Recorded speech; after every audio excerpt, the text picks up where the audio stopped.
ny avinan'ny toetry ny andro any an-dranomasina ny asabotsy 30 marsa ka hatramin'ny alahady 30 marsa manoloana ny fitoeran'ilay sisandraona niaraka tamin'ny gamane ao amin'ny manakaiky ny morontsiraka avoany atsinanany nosy dia tombanana mbola ho mafimafy ny rivotra izay mety hatratra hatrany amin'ny 5-10 kilometatra isan'ora eo anelanelany sonerany vonga hatrany amin'ny morontsiraky ny antala eo ihany koa ny alondrano izay mety ho ateraka izany ka manodidina ny 2.5 ka hatramin'ny 3 metatra ny aonjan-dranomasina amin'ny tian'io ty fa manomboka rahampitsy maraina kosa dia tombanana miverina amin'ny laonzy kelikely ny toetry ny andro amin'iny morontsiraka voakasika an'ireo fampitandremana manoloan'izany dia etanatra ny ponina mba hanaraka ny fivoaran'ny toetry ny andro eo ihany koa ny toromarika izay omen'ireo manam-pahefana isa-tokony isorohana ny loza mety ho ateraka izany izay ny mahakasika an'iny fa ny toetry ny andro ao amin'ny morontsiraka atsinanana tanjona bobaomby hatrany amin'ny tanjona angotsy mety hanorana tandrifon-drahona mahalana ary ho avy andrefana ny rivotra ka ho sivoka hatramin'ny 20 kilometatra isan'ora hatratra 20 kilometatra isan'ora indraindray ho avy atsimo manakaiky an'antala manomboka ny tolakandro ka ho 20 kilometatra isan'ora izay mety hitatra miandalana any amin'ny tapany avaratra moa izany anonjabe ny ranomasina ka ny avy mionja dia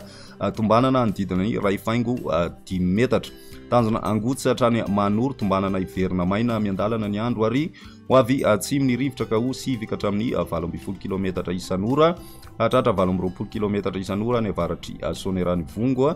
anonjabe ny ranomasina ary ny avy mionja anodidina ny ray faingo 10 metatra manoro hatrany taolana ary ho maina amin'ny ankapobeny ary ho avy avaratra ny rivotra ka ho sivika hatramin'ny 20 kilometatra isan'ora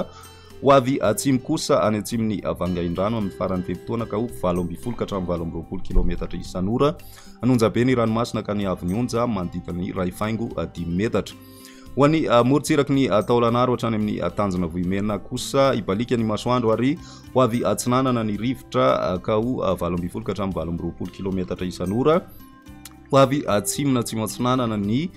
rivotra amin'ny tolakandro ka ho 20 kilometatra isan'ora anonjabe ny ranomasina ka ny avy mionja manodidina ny 2 metatra morontsiraka andrefana kosa indray tanjona vohimena hatrany amin'ny tanjona ankaboa ibalika ny masoandro ary ho avy atsimo ny rivotra ka ho 20 ka hatramin'ny 17 kilometatra isan'ora hatratra 17 kilometatra isan'ora indraindray ny tolakandro anonjabe ny ranomasina ka ny avy mionja ray faingo 10 ka hatramin'ny 2 metatra izay mety hatratra 2 faingo 4 metatra any amin'ny faran'ny fepitoana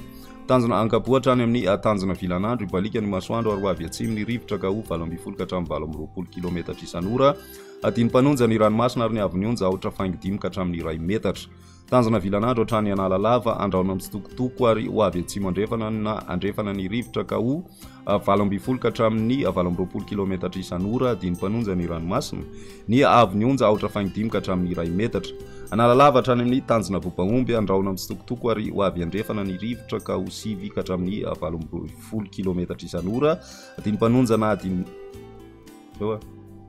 adiny-panonja na anonjabe ny ranomasina ka ny avy mionja aotra faingo 10 ka hatramin'ny 1 metatra